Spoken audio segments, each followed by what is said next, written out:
So, Alma Angeles, we're moving to the next stage of the pandemic.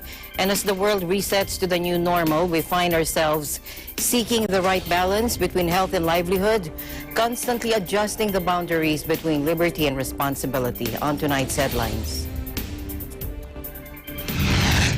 President Trump tests positive for COVID-19, upending the already tense U.S. elections, but is described by his doctor as feeling well and able to perform his duties while quarantining.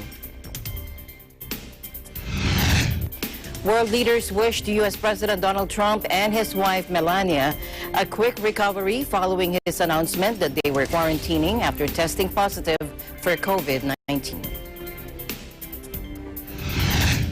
And global equities dropped Friday after U.S. President Donald Trump revealed that he and his wife have tested positive for the coronavirus, sparking fresh political chaos in the world's biggest economy just 1 month before Americans go to the polls.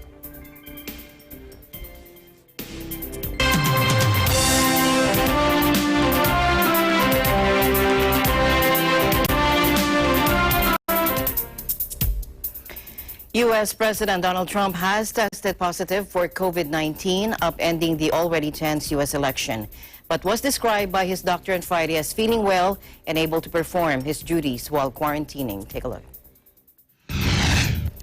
Trump, 74, first announced on Twitter that he and First Lady Melania Trump, 50, had tested positive. "We will get through this together," he wrote. The news came right after one of Trump's closest advisors, Hope Hicks, was reported on Thursday to have come down with the virus. Hicks, 31 years old, traveled with President Trump to Cleveland for his first debate with Joe Biden on Tuesday. She was with him again for a campaign rally in Minnesota on Wednesday. With Hicks sharing Trump's Air Force One plane and the even more cramped confines of the Marine One helicopter, speculation immediately erupted that President Trump and possibly many others in his close entourage were exposed. She has overseen significant aspects of the president's daily schedule, and she works closely with Mr. Trump's son-in-law and senior advisor Jared Kushner. Ms. Hicks was one of the few White House senior aides seen sporadically wearing masks in meetings, according to her colleagues, but she also has been photographed around Mr. Trump without one. Now, Hicks is the most senior White House aide announced to have contracted COVID-19.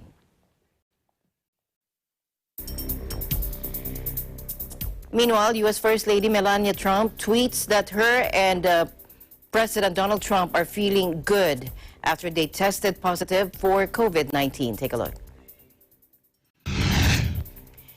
As too many Americans have done this year, at POTUS and I are quarantining at home after testing positive for COVID-19. We are feeling good. I have postponed all upcoming engagements. Please be sure you are staying safe. We will all get through this together. Early Friday, the White House canceled his planned campaign rally in the crucial swing state of Florida later in the day. It also looked certain that President Trump would have to cancel a trip scheduled for this weekend in Wisconsin, another battleground. He had also been expected to travel frequently next week, including longer distances to western states. A second televised debate with Joe Biden is scheduled for October 15. Technically obese and in his 70s, President Trump is in a higher risk category for coronavirus patients. President Trump's official physician, Sean Conley, said in a statement that the president and his wife are both well at this time, and they plan to remain home at the White House during their convalescence. Dr. Conley said, "I expect the president to continue carrying out his duties without disruption while recovering."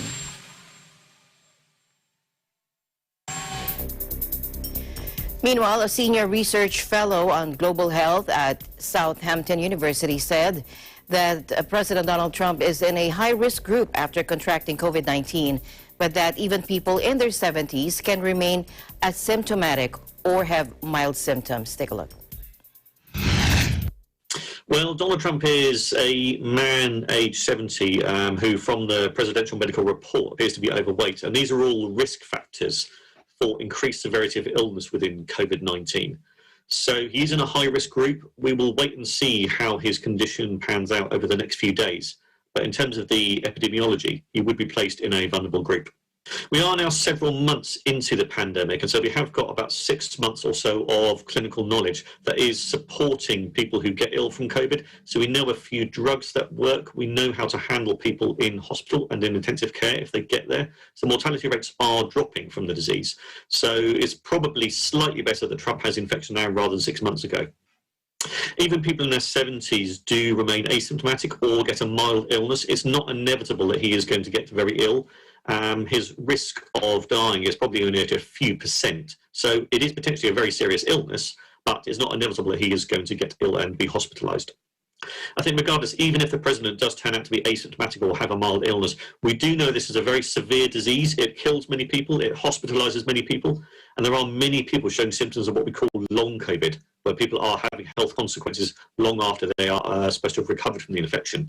So regardless of how the president is feeling in a few days' time, we do need to keep our attention focused on COVID-19.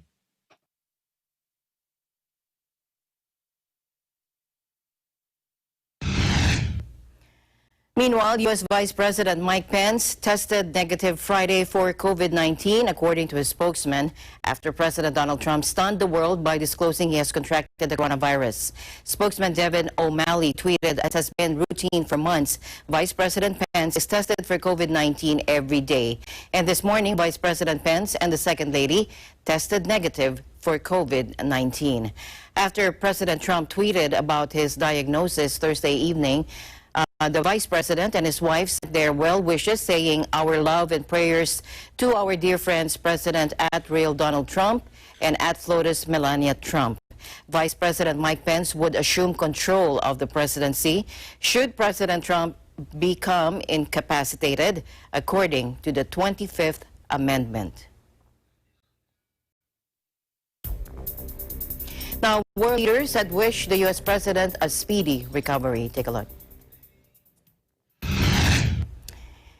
Now, Dr. Tedros Adhanom Ghebreyesus, the head of the World Health Organization, on Friday wished President Trump a swift recovery after the U.S. President and his wife Melania caught the virus. In a tweet, Dr. Tedros wished the couple a full and speedy recovery as he echoed well wishes from around the world. Trump is pulling the United States out of the UN Health Agency, which he accuses of botching its response to the pandemic that emerged in China and being too close to Beijing. In May, President Trump said they're a puppet of China and they're China-centric. To put it nicer, they gave us a lot of bad advice. He accused the WHO of severely mismanaging and covering up the spread of the coronavirus. The United States formally started its withdrawal from the WHO in July, making good on President Trump's threats to deprive the organization of its top donor. Meanwhile, Russian President Vladimir Putin wished the president a speedy recovery in a telegram on Friday, saying he was sure the U.S. leader's qualities would help him fight off the coronavirus. He said, "I am convinced that your vitality, good spirits, and optimism will help you cope with this dangerous virus," the Kremlin quoted Putin as saying in the message. Now, President Putin's spokesman, Dmitry Peskov, had earlier wished President Trump a speedy and easy recovery on behalf of the Kremlin. Peskov said President Putin was considering whether to be vaccinated against the coronavirus after Russia announced in August that it had developed a vaccine named Sputnik V after the historic Soviet-era satellite. In a speech to the United Nations last month, President Putin offered to inoculate those working at the international organization for free. He also earlier said that one of his daughters had been vaccinated. In Israel, Prime Minister Benjamin Netanyahu said, "Like millions of Israelis, Sarah and I are thinking of President Donald Trump and First Lady Melania Trump and wish our friends a full and speedy recovery." And British Prime Minister Boris Johnson, who had his own brush with death from COVID-19 this year, wished the U.S. President Donald Trump and First Lady Melania Trump a rapid recovery. "My best wishes to President Trump and the First Lady," Johnson tweeted, after Trump confirmed they had tested positive for COVID-19 and would go into quarantine a month before the U.S. election. Hope they both have a speedy recovery from the coronavirus, the Prime Minister said. Johnson spent 3 nights in intensive care in April after contracting COVID-19, and there have been swirling questions about the extent of his recovery ever since. But he said this week that he had lost weight and was now fitter than a butcher's dog, unquote. Now, EU Chief Charles Michel wished President Trump and his wife Melania also a quick recovery after the U.S. first couple tested positive for the virus. Wishing at real Donald Trump and at Flotus a speedy recovery. COVID-19 is a battle we all continue to fight every day, no matter where we live. German Chancellor Angela Merkel wished U.S. President Trump and First Lady Melania Trump also a rapid recovery after they announced they tested positive for the coronavirus. She said, I send Donald and Melania Trump all my good wishes. Her spokesman, Steven Seibert, tweeted on her behalf, I hope that they recover well from their corona infection and will be quite healthy again soon. And Indian Prime Minister Narendra Modi wished Donald Trump a quick recovery on Friday. After the president revealed he has tested positive for the novel coronavirus, he said, wishing my friend at POTUS, at Real Donald Trump, and at Flotus a quick recovery and good health. Prime Minister Modi said on Twitter, the Indian and U.S. leaders appear to enjoy warm relations, with Modi hosting Trump at a huge U.S.-style rally in his home state of Gujarat back in February. In September of 2019, President Trump and the Indian Premier attended a similar event in Houston, Texas, dubbed Howdy Modi, in front of a huge crowd of Indian Americans. Meanwhile, U.S. Secretary of State Mike Pompeo said Friday he has tested negative for the coronavirus after President Trump announced he had been infected and was in quarantine. He said, I'm feeling fantastic, Pompeo told reporters traveling with him to Dubrovnik, Croatia, the last stop on a mini European tour. He said he was tested about 30 minutes ago, just a few hours after President Trump's announcement, and added it was the 4th time we had been tested during the past 2.5 weeks. The American top diplomat said he has not interacted with the president since the Abraham Accords were signed in Washington on September 15, when Bahrain and the United Arab Emirates recognized Israel. He said, quote, we are praying for the president and First Lady that they'll have a speedy recovery, unquote. Now, after months of playing down its significance, refusing to wear a mask and holding large campaign rallies as the coronavirus spreads across the United States, U.S. President Donald Trump has tested positive for COVID-19. And here are some of the president's most notable and colorful statements on the illness. Take a look. Now, the virus that we're talking about having to do, a lot of people think that goes away in April with the heat, as the heat comes in. Typically, that will go away in April. We're in great shape, though. We have 12 cases, 11 cases, and many of them are in good shape now. But a very good question. Well, this was unexpected. This was something that came out of China, and it hit us and many other countries. You look at the numbers, I see the numbers with just by watching you folks, I see it's over 100 different countries, and it hit the world. And we're prepared, and we're doing a great job with it, and it will go away. Just stay calm. It will go away. We want to protect our ship. The virus will not have a chance against us. No nation is more prepared or more resilient than the United States. We have the best economy, the most advanced health care, and the most talented doctors, scientists, and researchers anywhere in the world. We are all in this together. But I'm a little upset with China, I'll be honest with you, because as much as I like President Xi and as much as I respect the country and admire the country, I have great admiration for the country, what they've done in a short period of time. Of course, our previous presidents allowed that to happen. You should say thank you very much to all of them. But they should have told us about this. And wearing one yourself? Well, I just don't want to wear one myself. It's a recommendation. They recommend it.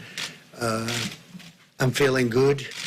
I just don't want to be doing. I don't know, somehow sitting in the Oval Office behind that beautiful Resolute desk, the great Resolute desk, I think wearing a face mask as I greet presidents, prime ministers, dictators, kings, queens. I don't know. Somehow, I don't see it for myself. I just maybe I'll change my mind. But right, and then I see the disinfectant, where it knocks it out in a minute, 1 minute.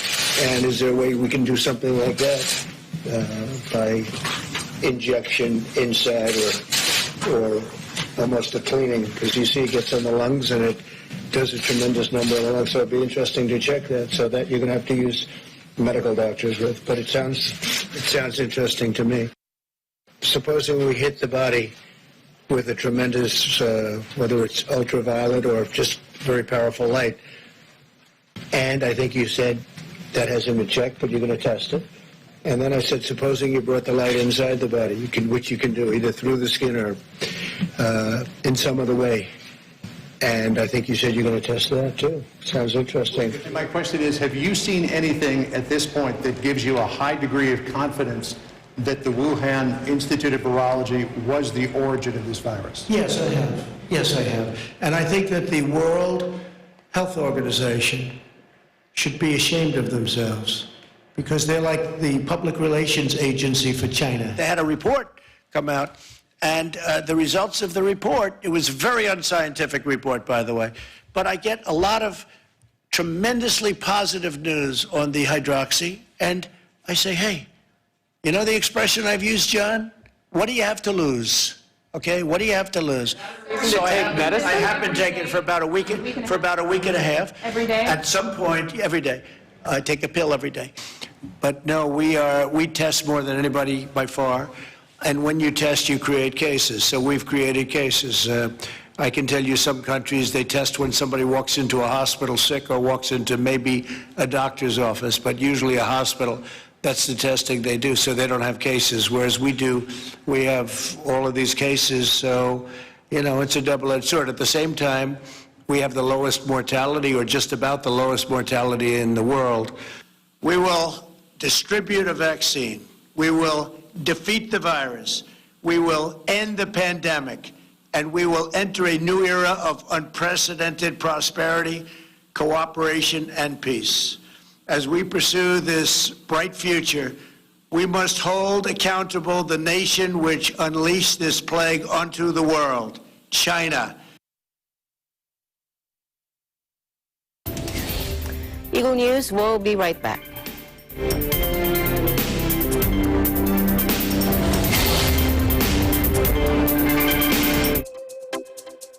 The New Era University, in its 45th year of excellence, discipline, and service to humanity, will offer online education all levels beginning this first semester academic year 2020 to 2021 through the NEU Virtual Learning Environment, or NEU VLE. New Era University offers a complete basic education cycle from kindergarten up to senior high school, offering all strands.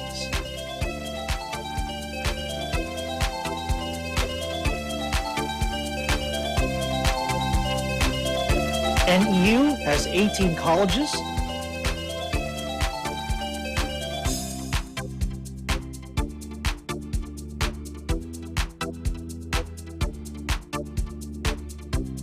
and 2 graduate schools.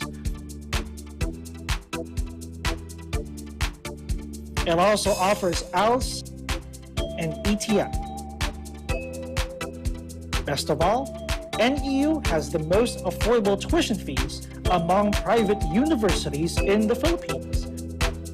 NEU is at Quezon City, the city of San Fernando, Pampanga, General Santos City, South Cotabato, Lipa City, Batangas, and Pinugay, Baras, Rizal. New Era University is under the stewardship of Dr. Dilo L. Rosas. What are you waiting for? Be part of the new normal. Enroll now. Classes start on October 5, 2020.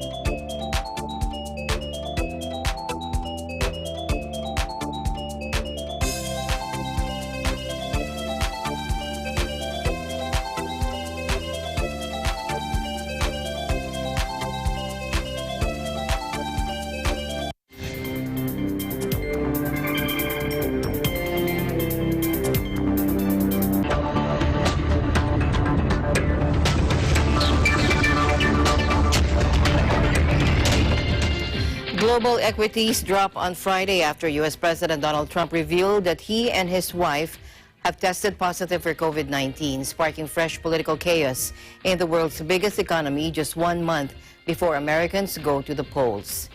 The heightened turmoil sent U.S. futures sinking as investors nervously awaited Wall Street's reopening at 13:30 GMT, with key non-farm payrolls data slated for publication.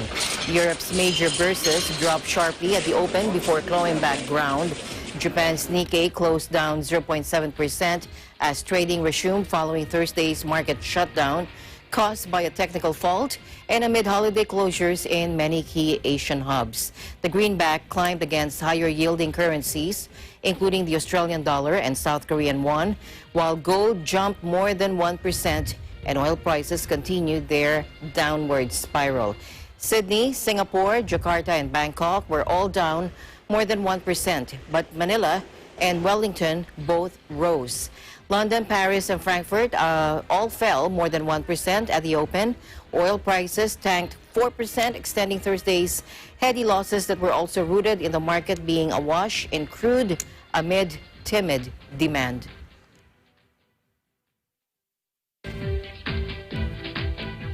The United States added a less than expected 661,000 jobs in September, but the unemployment rate fell to 7.9%, according to the Labor Department on Friday, underscoring the economy's tortured recovery from COVID-19. In September, notable job gains occurred in leisure and hospitality, in retail trade, in healthcare and social assistance, and in professional and business services, according to the Labor Department. Employment in government declined over the month, mainly in state and local government education. And as mentioned earlier, the Tokyo stock market successfully reopened today after a hardware failure caused an unprecedented day-long halt to trade on one of the world's biggest exchanges. Officials said there was no indication of a cyber attack and that the problem had been traced to a memory breakdown that failed to properly trigger a switch to a backup system. Take a look.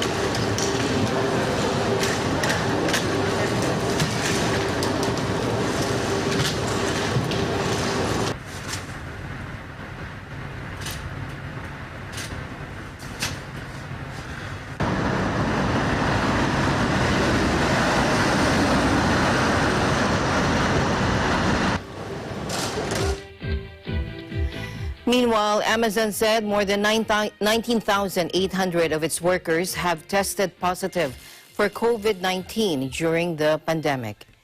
Now that amounts to almost 1.5% of its workforce. It's the first time the company has shared information about the number of cases among its 1.37 million frontline workers across the United States. The release of the figure comes as some workers in logistics centers have criticized the company's safeguards to protect them from the pandemic, as well as its reluctance to share information about colleagues who get infected. Amazon has ramped up testing to 50,000 a day across 650 sites, according to the Seattle-based company. Athena director Dania Rahendra called for an investigation into COVID-19 spread at the Amazon workplaces by public health officials. And millions in China head to train stations in Beijing and Shanghai to enjoy their first major national holiday since the country beat its coronavirus outbreak. The Golden Week holiday marks the founding of the People's Republic of China in 1949, and it sees an astonishing annual movement of people trying to get home for the holidays. Take a look.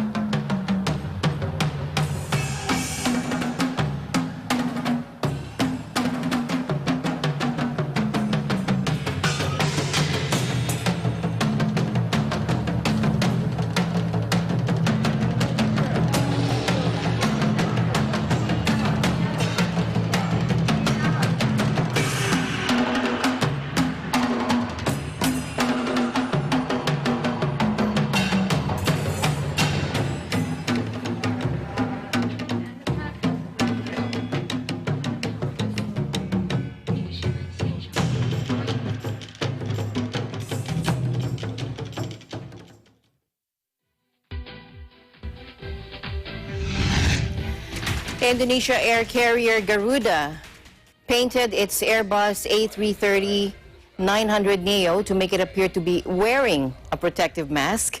Now, this is the airline's relatively new Airbus, the A330-900s.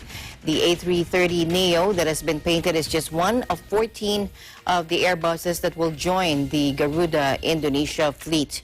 Now, so far, Airbus has produced 5 of these aircraft for the airline. Now, some airlines are showing their support for masks in a very big way by painting them like this.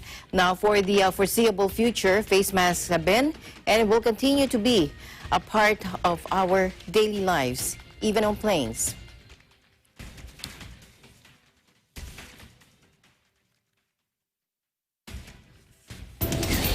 Eagle News will be right back.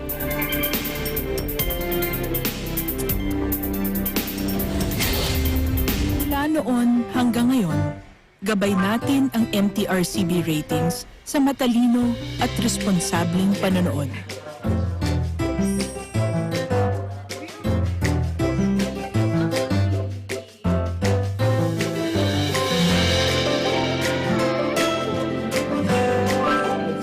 Sa tamang pagsunod sa MTRCB ratings, ginagawa nating ligtas at makabuluhan ang panonood ng bawat miyembro ng pamilyang Pilipino.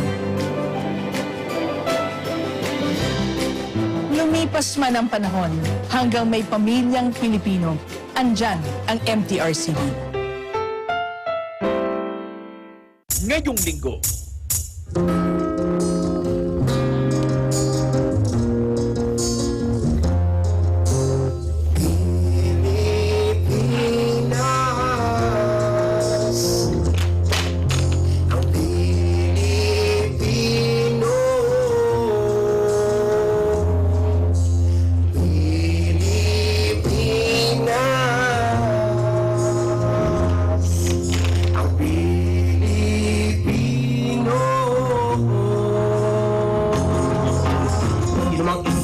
wala kayong silbi. Huwag niyo namang isipin na wala kayong pake. Huwag niyo namang isipin na wala kayong silbi. Huwag niyo namang isipin na wala kayong pake.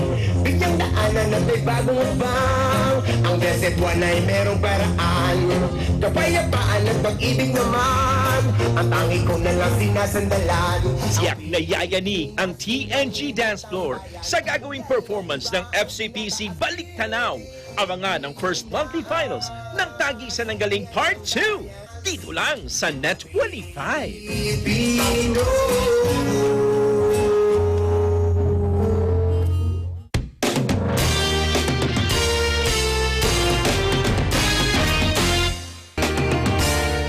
What's up? This is Joshua Zamora of The Maneuvers. At kung excited na kayo na maka-witness ang mga world-class dance talent, ito na ang pinakahihintay ninyo. Kaya huwag nyo kami kalimutan sa mas pinalaki, mas pinalawak na talent search on Philippine television, Tagisan ng Galing Part 2, dito lang sa Net 25.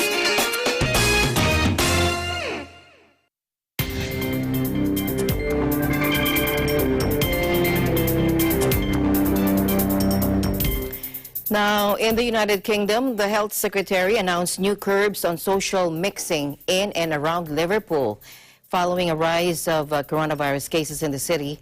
Here's Aribel Celestino for the report. The British government on Thursday extended lockdowns to Liverpool and several other towns in northern England, effectively putting more than a quarter of the country under tighter coronavirus restrictions. Health Secretary Matt Hancock said limits on social gatherings would be extended to the Liverpool City region, which has a population of about 1.5 million. Let's listen in. The rules across the Liverpool City region, Warrington, Hartlepool and Middlesbrough will be as follows. We recommend against all social mixing between people in different households.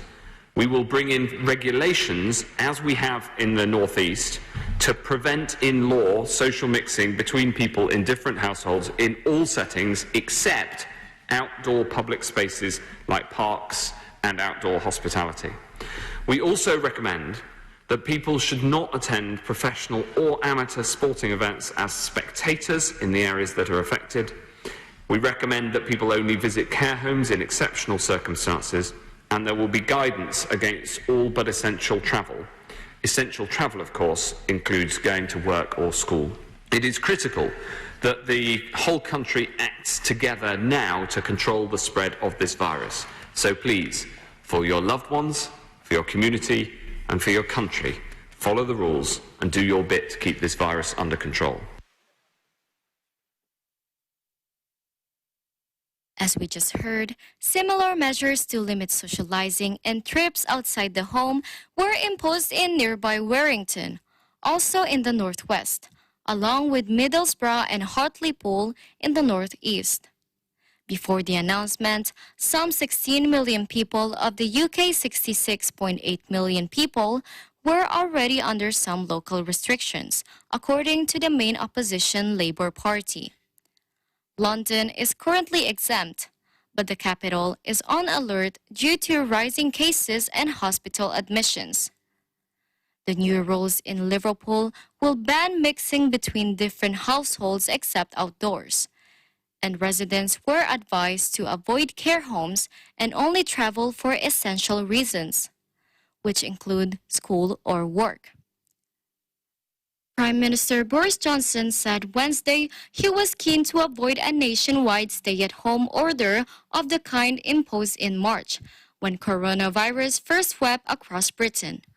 But he said he was prepared to take further action if the upward trend continued.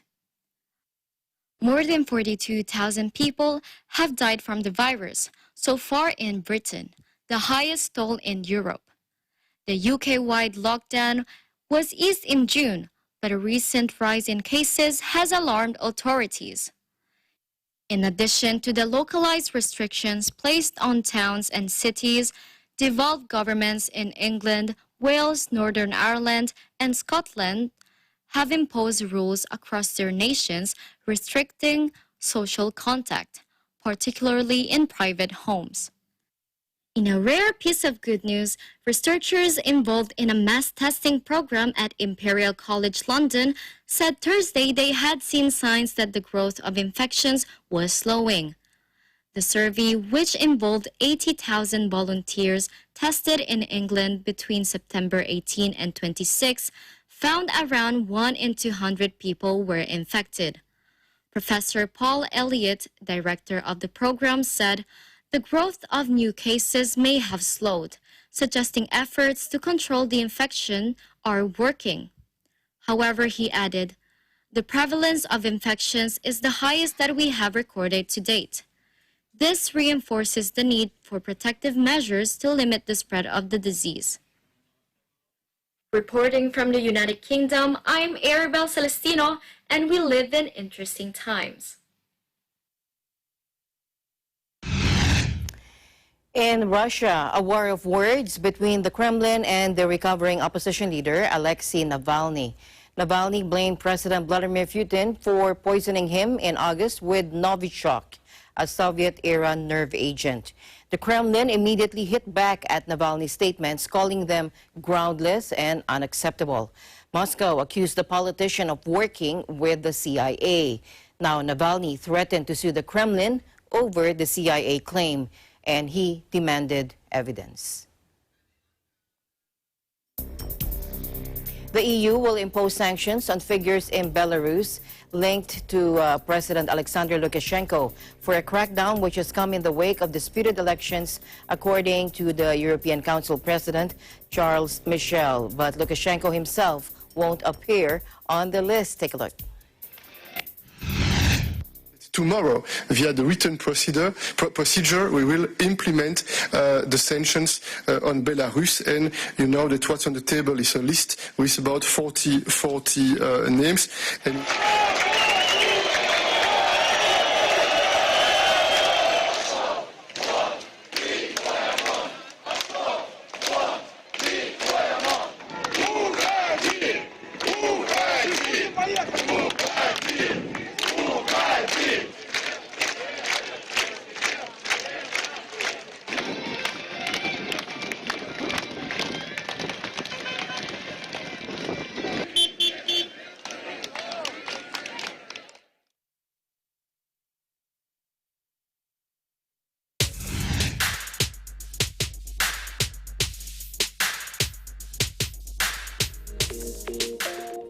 The number of forest fires in Brazil's Amazon increased sharply in September, according to figures released today, fueling growing criticism of President Jair Bolsonaro's environmental policies. The National Institute of Space Research, or INPE, said satellite imagery showed an increase of 61% in the number of fires in September compared to the same period last year.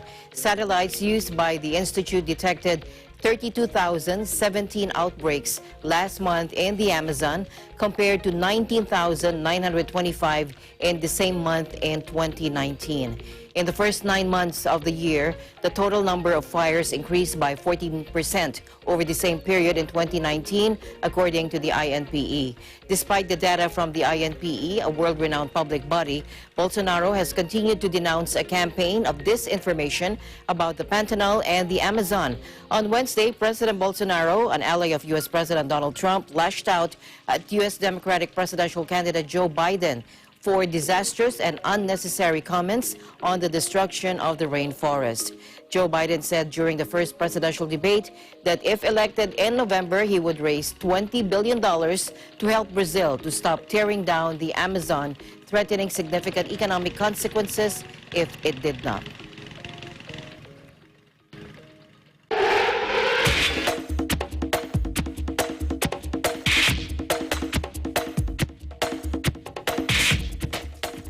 The Los Angeles Lakers manhandled the Miami Heat 116-98 in Game 1 of the NBA Finals in a dominant start to their quest for a 17th championship. Here's Michael Hudson from our EBC Sports International. Thanks a lot. What's up, sports fans? Game 1 of the NBA Finals was held last night in the NBA bubble in Orlando, Florida, where the Los Angeles Lakers, led by LeBron James and Anthony Davis, took on Jimmy Butler in the Miami Heat, where many predict the Lakers to win this series in a landslide. Well, the predictors were proved right as the Lakers easily took Game 1 of the best-of-7 series 116-98.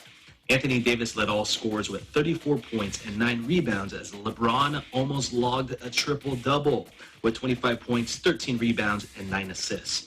The first minutes of the game were very exciting, with the Heat looking very strong, hitting the first 5 shots, and Jimmy Butler leading the way. But the Lakers soon relaxed and clamped down on the defensive end, holding the Heat to an abysmal 42% shooting from a field goal percentage and 31% from three-point land, which is by far the team's strength.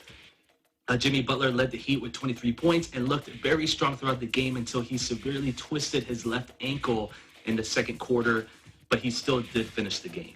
However, it was a different story for Heat guard Goran Dragic and center Bam Adebayo, who each suffered from a foot and wrist injury, respectively, in the second half of the game and did not return. There is still no timetable yet for the injured players' return, but it is safe to say that the Heat have a lot of adjusting to do if they want to hang with the Lakers in this series. LeBron James commented on how the Lakers overcame an early 13-point deficit to take Game 1. Paying attention to detail. I don't think in the beginning that we were physical enough. And you have to get a feel for how hard Miami plays. And I think, they smacked us in the mouth. And we got a sense of that. And so we knew how hard we had to play if we wanted to try to make it a game. And, from that moment when it was 23-10, we started to play to our capabilities. Started flying around. We started getting defensive stops in. Started sharing the ball a lot better offensively and just got into a really good groove. He also spoke about how it was to play his first NBA Finals without fans in the stands and their mentality about going forward in the series. It felt great. I've been preparing for this moment for quite a while. And fans, no fans, the inner challenge for myself and the way I prepared myself, it felt amazing to be playing in the finals once again. You got so much more work to do. The job is not done. We're not satisfied with winning one game. It's that simple. Game 2 will be this Friday. Michael Hudson, Eagle News. We live in interesting times. Back to you. Thank you, Michael. Doc Rivers has reached agreement to coach the NBA's Philadelphia 76ers. just 3 days after parting ways with the Los Angeles Clippers, according to ESPN. Citing unnamed team sources, the U.S. sports broadcaster reported that Rivers had agreed to a 5-year deal that will bring him back to the Atlantic Conference, where the Sixers are a rival of the Boston Celtics, with who Rivers won an NBA title as coach in 2009. Now, Clippers said on Twitter Monday that he was no longer coach of the Clippers, who squandered a 3-1 series lead in the Western Conference semifinals as they bowed out to the Denver Nuggets. Rivers, 58, had joined the Clippers from the Celtics in 2013. But while Los Angeles were consistent playoff qualifiers under his tenure, he was unable to take them beyond the Western Conference semifinals. ESPN reported that 76ers general manager Elton Brand reached out to Rivers and his agent Lonnie Cooper to gauge interest in the Philadelphia job, and Rivers was soon headed to Philadelphia for meetings with the owners. The 76ers had reportedly been focused on landing former Houston Rockets coach Mike D'Antoni. It's been more than a month since the 76ers sacked Brett Brown after 7 seasons after Philadelphia were swept by the Boston Celtics in the first round of the playoffs.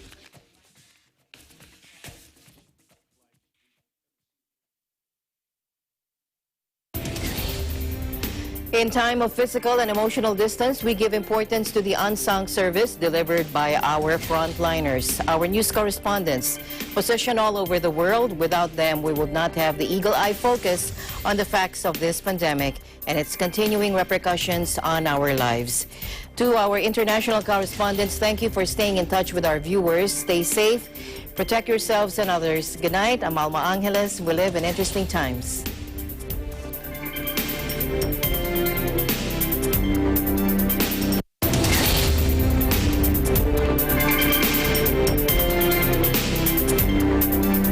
Established 1975, rising in the list of top-performing universities in the country, a pioneer in inclusive education and an institution with a dynamic education in response to societal needs.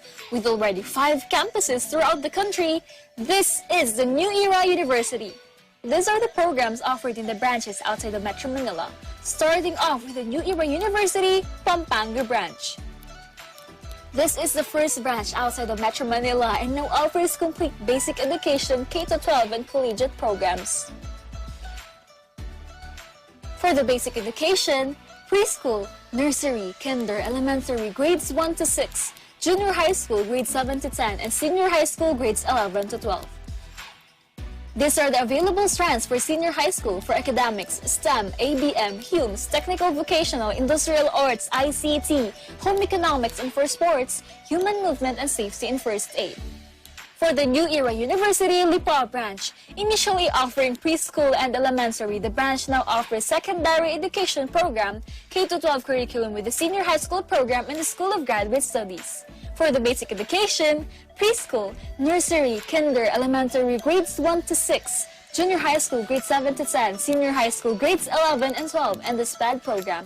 For the senior high school tracks, academic, ABM, STEM, HUMS, technical, vocational, ICT, home economics, industrial arts, sports track, arts and design. For the New Era University General Santos branch, at first offering the preschool education program, this branch now fully offers the K-12 program with senior high school. For the basic education, preschool, nursery, kinder, elementary, grades 1 to 6, junior high school, grades 7 to 10, senior high school, grades 11 to 12, and the SPAD program. Senior high school tracks and strands available: accountancy, business and management, science, technology, engineering and mathematics, and humanities and social sciences. So what are you waiting for? Enroll now and be a part of the new normal. Be a part of New Era University.